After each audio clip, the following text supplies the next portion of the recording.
Praise the Lord. கர்த்தருடைய வசனம் மகிமைப்படுவதாக. நீதிமொழிகள் புஸ்தகம் 14ஆம் அதிகாரம் முதல் வசனம். Proverbs chapter 14 verse 1. புத்தியுள்ள ஸ்திரீ தன் வீட்டை கட்டுகிறாள், புத்தி இல்லாத ஸ்திரீயோ தன் கைகளினால் அதை இடித்து போடுகிறார். என பிரியமானவர்களே, இயேசுவின் நாமத்தினால் உங்களுக்கு என்னுடைய அன்பின் வாழ்த்துக்கள். இந்த வசனம் நிச்சயமாக ஒரு மாற்றத்தை உங்களுக்கு உண்டாக்கும் நம்புகிறேன். நிறைய நேரங்களில் சில சம்பவங்களை பார்க்கறது உண்டு. இயேசுவின் நாமத்தினால புத்தி என்பது சாதாரண விஷயம் கிடையாது. ரொம்ப அவசரமான ஒரு விஷயம், அவசியமான ஒரு விஷயம். நான் உங்களுக்கு சொல்கிறேன், சின்ன விஷயத்துக்கு பெரிய விஷயத்துக்கும் புத்தி என்பது ரொம்ப அவசியம். அது குடும்பத்தை நடத்துகிற பிள்ளைகள், திருமணமான சகோதரிகளுக்கு புத்தி என்பது ரொம்ப அவசரமான ஒரு விஷயம்.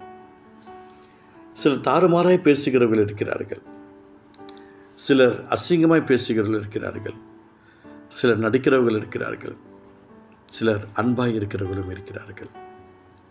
உங்களுக்கு நான் சொல்லுகிறேன், புத்தியுள்ள ஸ்திரீ தான் தன் வீட்டை கட்ட முடியும். இயேசுவின் நாமத்தில் சொல்கிறேன், நீங்கள் ஆண்டவருடைய நாமத்திற்காக இருக்கிறீங்க அப்படின்னா உங்களுடைய புத்தி தான் உங்கள் குடும்பத்தை நல்வழிப்படுத்தும், சந்தோஷத்தை உண்டாக்கும், சமாதானத்தை உண்டாக்கும்.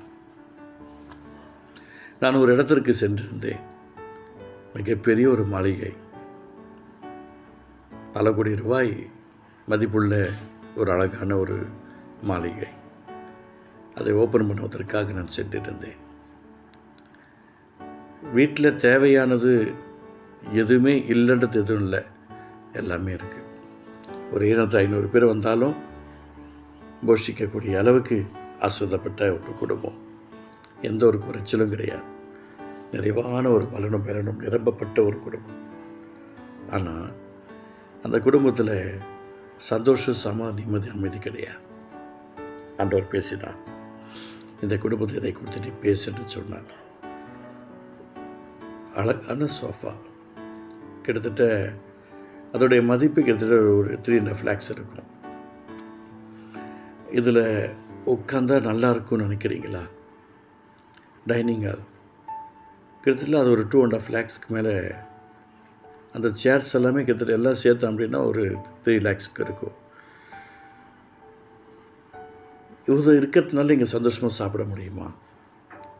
எல்லாரும்லையும் ஏசி போட்டிருக்காங்க, நல்லா இருக்காங்க, வசதி வாய்ப்போடு இருக்கிறாங்க.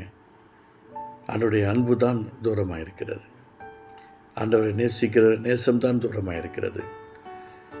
வேத வாசிப்பது அந்த குடும்பத்தில் இல்லை. ஆண்டவருடைய நாமத்தை மகிமைப்படுத்துகிற பாடல் இடத்துல இல்லை. பிசாசுடைய அன்றல்ல மாட்டிக்கொள்ளாமல் இருப்பதற்காக ஜெபம் அங்கே காணப்படவில்லை. ஊழியம் செய்கிற சுபாவம் அங்கே காணப்படவில்லை. எப்படி தேவன் அவர்களை ஆசீர்வதிப்பதற்காக என்னை கற்றுக்கொண்டு போக முடியும்? எப்படி இருந்தால் ஆசீர்வாதம் என்பதை குறித்து பேசினேன். கொஞ்ச நாளில் அவருடைய வேலை பறி போய்விட்டது.